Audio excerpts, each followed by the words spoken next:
then that's when you start on the slippery slope. Yeah, well done.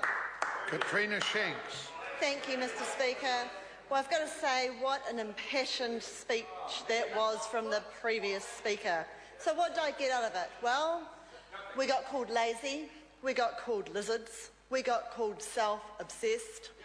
But nowhere in there, in that speech, did I hear a plan from Labor.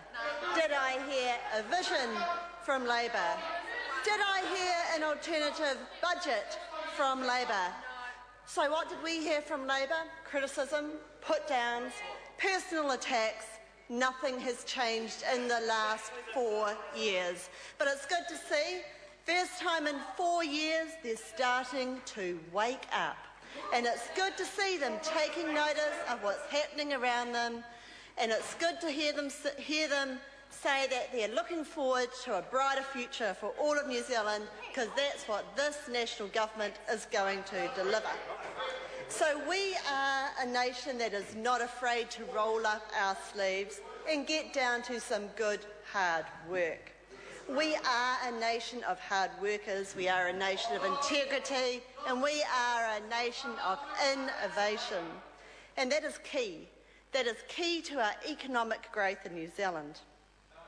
An economic growth which is going to be driven by this government, driven by its 120-point plan, because this is a government who is going to build that brighter future for all New Zealanders.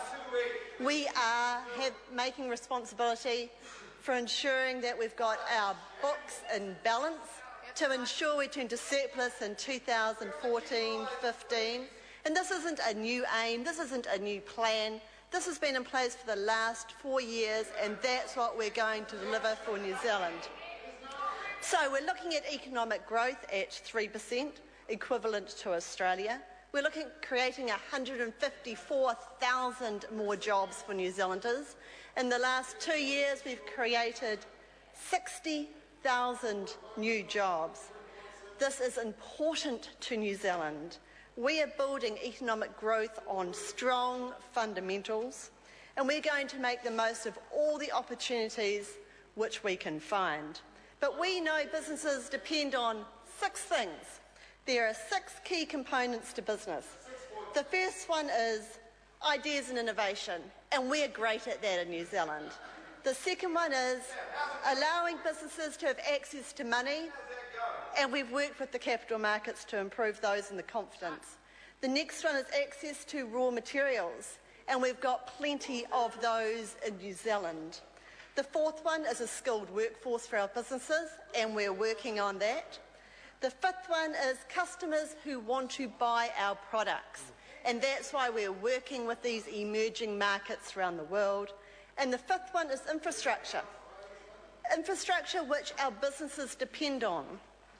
Electricity, broadband, transport, the 3 areas that we're focused on. But Mr. Speaker, I'd like to touch on research and development and innovation just a little bit more, because we're increasing our spending significantly in science and innovation, $385 million in the next 4 years, more than $1.3 billion by the year 2015-16. Because we believe this is one of the major drivers for economic growth and our international competitiveness. So, $166 million into the Advanced Technology Institute, which will work with our businesses. $60 million into National Science Challenges, $100 million into Performance-Based Research Fund, and $59 million to increase funding in science and engineering tertiary education. That is why we are focusing in these areas, because that is our future and that is how we will stand out from the rest of the world. But I believe we need to change the way we look at science and innovation. We have to challenge our culture around science in New Zealand. We need to get the science community, the businesses, the universities, the public and the government all having open discussions about how we can increase our economic development. We need to start mature debates around the issues that really matter to New Zealand. These debates previously have been based on emotion, not science or evidence. For example, fracking. That debate was... Thank you, Mr Speaker.